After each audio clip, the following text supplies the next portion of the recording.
Trial and error of feed formulation. Objective. The trial and error method simplifies feed formulation by leveraging available resources and adjusting based on results. Let me introduce to you first what trial and error method means. Basically, the trial and error method involves testing different feed mixes, observing how animals respond, and making changes based on the results. After testing different mixes, we will observe how animals will respond to it. If the feed mixes go well, the animals will likely show improved growth, better health, and higher productivity. But if not, animals may not grow as expected. It will produce less milk, egg, or meat. Making changes based on the results. It means that the feed mix is adjusted based on the animal's performance or behavior after the test. If hindi pa naton makuha ang result nga gusto ta ma-achieve, then we will keep adjusting. Trial and error of feed formulation. The trial and error method is a way to formulate animal feeds by testing it on animals and making adjustment until the feed meets the animal's nutritional needs. Like what I said, trial and error involves testing different feed mixes. For example, may isa ka farmer nga ang formula niya nag-starts with corn, rice bran, copra meal, and fish meal. Then, after the test, napansin niya nga wala nag-grow ang baboy kag wala nag-improve ang lawas ng baboy. So, he decided to add more fish meal and copra meal to provide more protein. Then, after few more weeks, nagagain na sang weight ang baboy pero hindi pa mo to ang results nga gusto niya ma-achieve. So, he decided again to add a little bit amount of soybean meal to provide extra protein and to improve the muscles growth of the pigs. So, after that, after few weeks again, napansin niya nga dito na nakita ang gusto niya nga results nga ma-achieve para sa baboy niya. So, it simply means that trial and error is all about adjustments until you find the right feeds nga mabaton sa lawas ng imong nga baboy. There are three importance of feed formulation. First, it promotes animals' health and growth.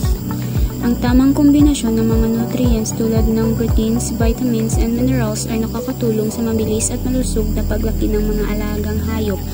In short, ang feed formulation makabulig sa kalusugan kag pagdako sang baboy or iba nga animals. Second is, it enhances cost efficiency. Sa pamamagitan ng tamang formulasyon ng feeds, nasisigurong sapat ang pagkain ng hayop ng hindi sobra-sobra na nakakatipid sa gastos. In short, makatipid ang pag-formulate ng feeds. Kaya syempre, if mag-formulate ka ng feeds is ang need mo malang sa mga raw materials is nang ara lang sa paligid, sa palibot, like mais, kopra, mga soya, mga. Third is, ensures sustainable farming practices. Ang tamang pambalanse ng nutrients sa feeds ay nakakatulong na mabawasan ang polusyon at pagkasira ng lupa na nagre-resulta sa mas matagalang benepisyo sa sakahan at kalikasan. So, in conclusion, ang feed formulation is napapabuti ang kalusugan at paglaki ng mga alaga nating hayop, nababawasan ang gastos at natutulungan ang kalikasan sa pamamagitan ng tamang formulation ng animal feeds. Formulate a feeds using available ingredients.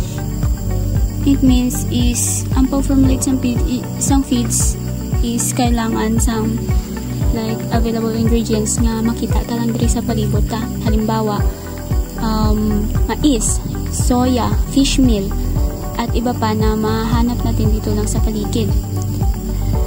Test the feed on animals. So, ang first nga himo natin is paghaluin ang mga available ingredients para makahimo sang feeds nga para sa mga hayop, sa mga alaga naton nga hayop.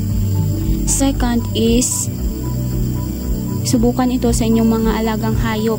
Bigyan sila ng formulated feed at obserbahan kung paano nila ito tinatanggap or pinakaon, pati na rin ang epekto nito sa kanilang kalusugan at paglaki. So kailangan naton siya ipakaon sa aton nga alaga nga hayop, para tapos i-observe naton kung ano ang epekto sini sa aton nga alaga na hayop, if nagustuhan ba siya sa hayop, if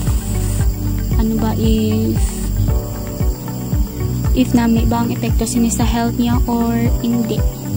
So, kailangan tagid siya i-test. Second, analyze the result and make adjustment to achieve the desired nutrient profile.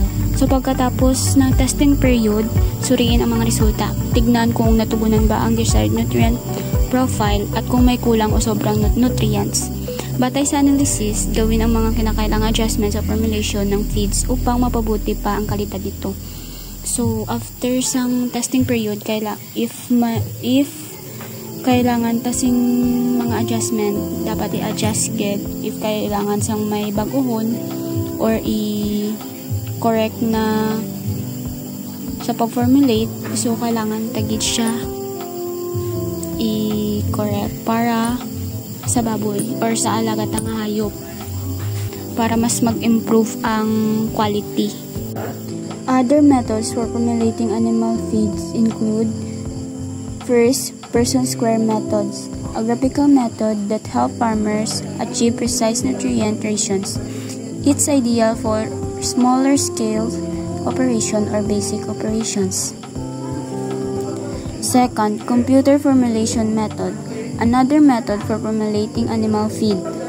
Third is linear programming, a statistical method that helps choose, allocate, and evaluate limited resources to obtain a linear algebraic function.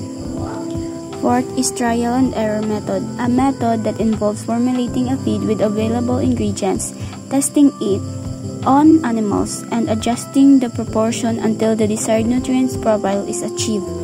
Feed formulation software, a tool that can be used to prepare a feed formula.